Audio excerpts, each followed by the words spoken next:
Go ahead. How come right concentration is always portrayed as jhana? Because right concentration is the jhanas.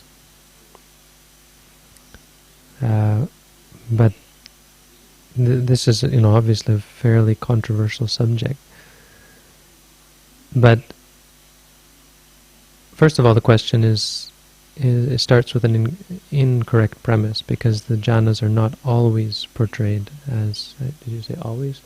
Are not always, sorry, the right concentration is not always portrayed as the jhanas. There is the case, at least one place where the Buddha says, any single-pointedness of mind that has the ability to suppress the hindrances, that is free from the 5 hindrances. This is right concentration. So by making that admission, he's obviously, I would say at the very least, he's broadening what our understanding of the word jhana should be. That it's not this or that state, but it's any state that is free from the hindrances. Because when you look at ultimate reality, a jhana is still only moment-to-moment mind states. So you could enter into something that could be considered a jhana in one moment. That moment could be a wholesome moment, right? If your mind has wholesomeness in it, you could say, well, you've entered into a jhana. You see, in an ultimate sense, it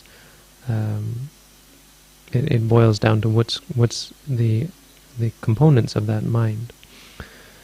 How the path works is, well, there are obviously different ways. If you read the suttas, you can see the Buddha explaining this, that some people start with heavy concentrations, or not, they have strong concentration, so they enter into what could clearly be considered a jhana. And then after that, they either take the jhana factors, they start to pull it apart, and they can feel the happiness, and they become aware of the happiness as being impermanent, suffering, and non-self. And then they let go, they're able to let go as a result. Either that, or they go back and look at how the jhana is based on the rupa and nama. So they can, if it's mindfulness of breathing, they become aware of the body, movements of the body, the stomach rising and falling. So this is one way, is to go with samatha first and then go on with vipassana. If you're practicing vipassana, then it's kind of like they develop together. Instead of first developing samatha and then vipassana, they come together, and the jhana moment, because see, the Eightfold Noble Path technically is only one moment. That's magga jnana, which is only one thought moment. The Eightfold Noble Path in a technical sense is only one moment. It's the path moment, and that moment is what separates the mind, which breaks the mind away, where the mind breaks away, pulls away from samsara, and then the next moment is phalajnana, where the mind is in nibbana. So at that path moment, that's jhana. It's either the first jhana, the second jhana, the third jhana, or the fourth jhana, but it's a lokuttara jhana. Everyone has to enter into jhana. There's no way to go to nibbana without entering into the jhana, but that's the ultimate extreme. At the very least, at that moment you have to enter into jhana. So consider, either way there's a build-up to jhana, whether you build up the jhana first and then develop wisdom, or you build up the jhana until that very moment when wisdom and concentration are both perfect, and morality as well, where morality, concentration, and wisdom come to perfection at the same time, and then enter into jhana at that moment. So it's misleading for someone to say that that one way teaches that you can enter into nibbana without jhana, and another way teaches that you have to enter into jhana first, or so on. The texts are quite clear that, first of all, there are many ways of developing one first and then the other. First you gain wisdom and then your mind quiets down, or first your mind quiets down and then there's wisdom, or you do them together, or so on. But in the end, at that moment, everyone enters into jhana. It's just not a samatha jhana, and it's also not a vipassana jhana, because the commentaries understand there to be, well, 3 types of jhana actually: samatha jhana, vipassana jhana, and lokuttara jhana. Super mundane. Super mundane meaning having nibbana as its object. So at that moment one enters into a lokuttara jhana.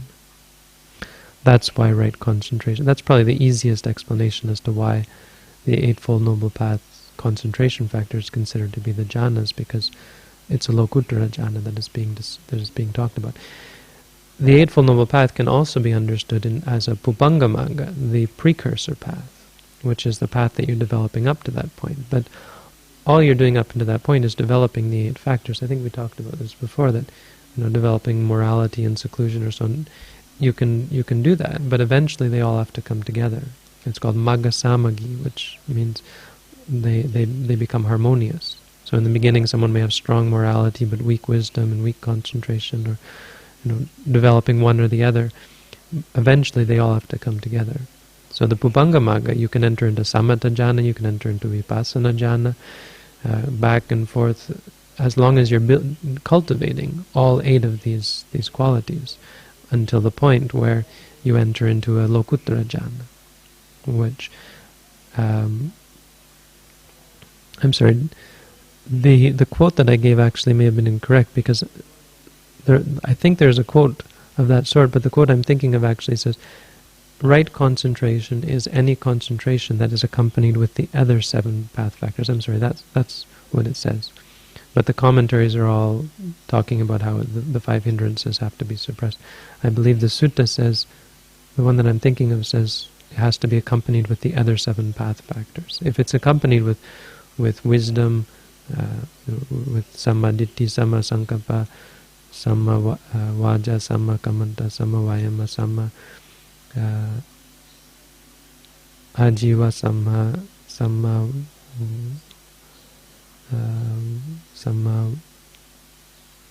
kamanta, samma ajiva, samma vayama, samma sati. If it's accompanied by these 7 factors, I just counted off 8 there, 7 factors, then it's right concentration. So samatha jhana actually is not right concentration. If you're talking about the jhanas that arise according to the Visuddhimagga when it talks about samatha meditation, that's not right concentration in this sense, because it doesn't have the other 7 factors. A samatha jhana doesn't have the rest of these perfected. Otherwise, a person who practices samatha alone would enter into nibbana. This is a lokiya jhana. Only at that moment of magga jnana are all 8 path factors fulfilled. I don't know if you have anything to add to that. It's a fairly technical question.